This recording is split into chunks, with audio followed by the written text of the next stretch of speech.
بسم اللہ الرحمن الرحیم۔ شروع اللہ کے نام سے جو بڑا مہربان نہایت رحم والا ہے۔ السلام علیکم محترم ناظرین۔ حضرت آدم علیہ السلام کی پیدائش سے پہلے اس دنیا میں کیا تھا، اس کے بارے میں سائنسدانوں کی مختلف رائے ہیں۔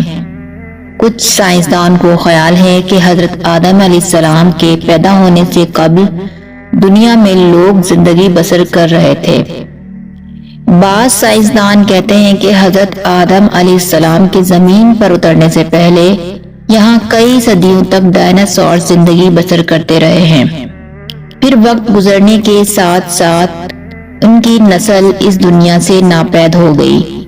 بعض کا کہنا ہے کہ یہاں جنات کا دور تھا، وہ زمین پر ہر چیز پر قبضہ جمائے ہوئے تھے۔ ہمارے ذہن میں سوال یہ آتا ہے کہ اللہ تعالیٰ نے سب سے پہلے اس دنیا میں کس کو پیدا کیا تھا؟ اللہ تعالیٰ نے انسانوں کو کیوں زمین پر پیدا کیا؟ اس میں کوئی شک نہیں ہے کہ اللہ تعالیٰ ہی سب کو پیدا کرنے والا اور زندگی دینے والا ہے۔ اللہ تعالیٰ اپنی کتاب قرآن مجید میں فرماتا ہے کہ وہی ہے جس نے آسمانوں اور زمین کو 6 دن میں پیدا کیا، پھر عرش پر جلوہ فرما ہوا۔ وہ خوب جانتا ہے اس چیز کو جو زمین میں جائے اور جو اس سے نکلے اور جو آسمان سے نیچے آئے اور جو کچھ اس میں چڑھ کر جائے، اور جہاں کہیں تم ہو وہ تمہارے ساتھ ہے، اور اللہ تمہارے اعمال کو دیکھ رہا ہے۔ اللہ تعالیٰ قرآن پاک کی سورۃ ہود کی آیت نمبر 7 میں فرماتے ہیں کہ اللہ ہے وہ ذات جس نے 6 دن میں آسمانوں اور زمین کو پیدا فرمایا، اور اس کا عرش پانی پر تھا۔ امام احمد بن حنبل بیان کرتے ہیں کہ نبی اکرم صلی اللہ علیہ وسلم سے کسی صحابی نے عرض کی، اے اللہ تعالیٰ کے پیارے محبوب صلی اللہ علیہ وسلم، اللہ تعالیٰ آسمانوں اور زمین کو پیدا کرنے سے پہلے اس دنیا میں کیا تھا؟ نبی اکرم صلی اللہ علیہ وسلم نے فرمایا، اللہ تعالیٰ کے علاوہ کچھ بھی نہ تھا، یہ سب کچھ اللہ تعالیٰ نے بعد میں بنایا ہے۔ اس وقت نہ ہوا تھی نہ پانی، یعنی کہ اللہ تعالیٰ کے سوا کچھ نہ تھا۔ پھر اللہ تعالیٰ نے پانی پر اپنا عرش بنایا، اس وقت ہی مخلوق کی ابتدا ہوئی۔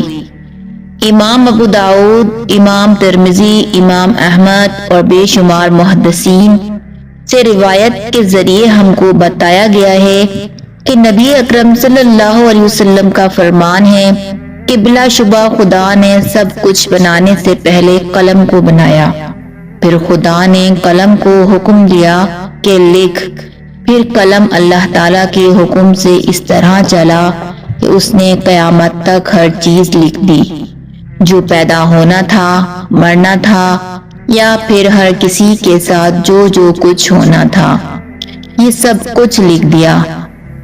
اس کے بارے میں اللہ تعالیٰ کے سوا کسی کو علم نہیں ہے، یہ بس اللہ تعالیٰ کی ذات ہی جانتی ہے کہ کس کے ساتھ کیا ہونا ہے، کس کو کتنا رزق ملنا ہے۔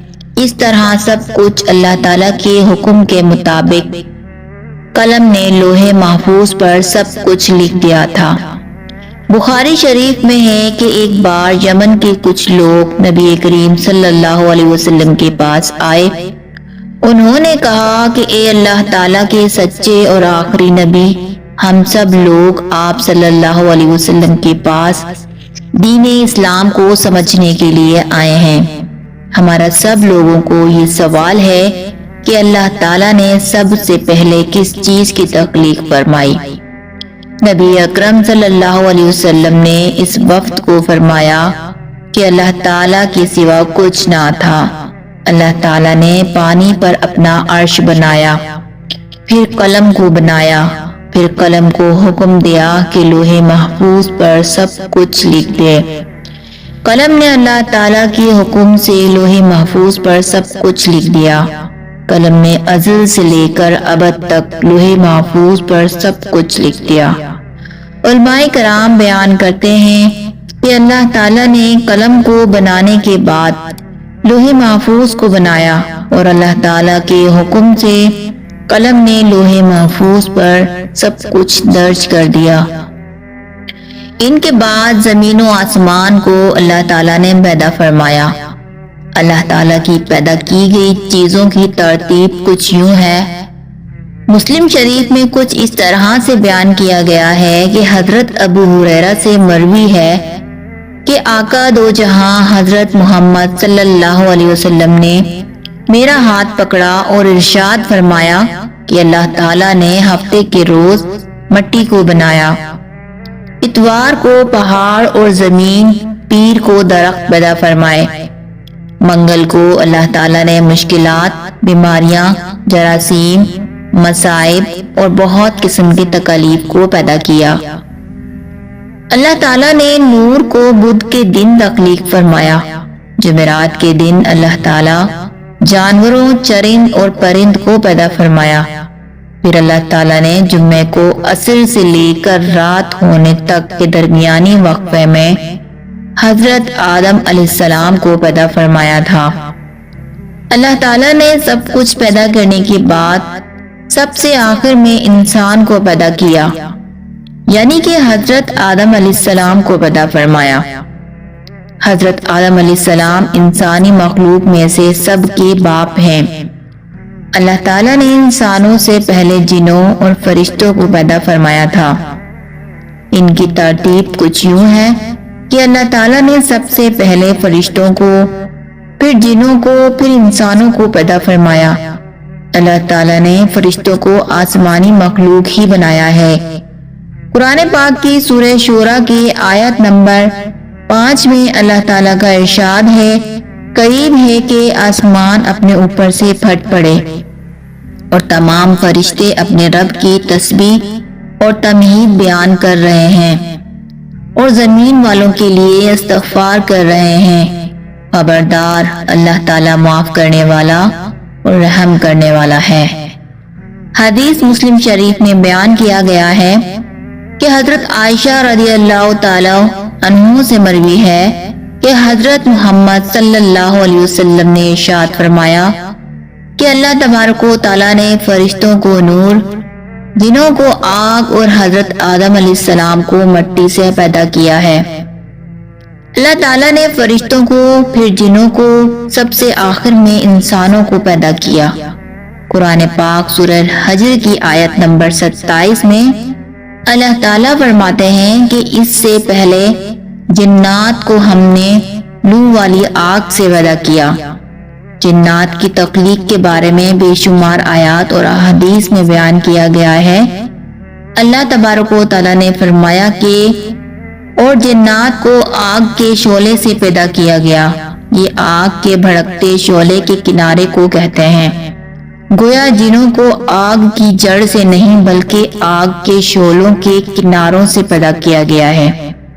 خدا نے شیطان مردود ابلیس کا قول قرآن پاک میں نقل کیا ہے، تو نے مجھے آگ سے پیدا کیا۔ اس سے پہلے بھی بیان کیا جا چکا ہے کہ اللہ تعالیٰ فرماتا ہے کہ جنات کو ہم نے لو والی آگ سے پیدا کیا ہے۔ شیطان ابلیس ملعون بھی جنات کی نسل میں سے ہے۔ اس مسئلے میں کسی بھی مسلمان کو کوئی شبہ نہیں ہے، کیونکہ اللہ تعالیٰ قرآن پاک میں فرما رہا ہے کہ ابلیس فرشتوں سے نہیں بلکہ جنوں میں سے تھا۔ حسن بصری بیان کرتے ہیں کہ ابلیس ہرگز فرشتوں کی جنس سے نہیں تھا۔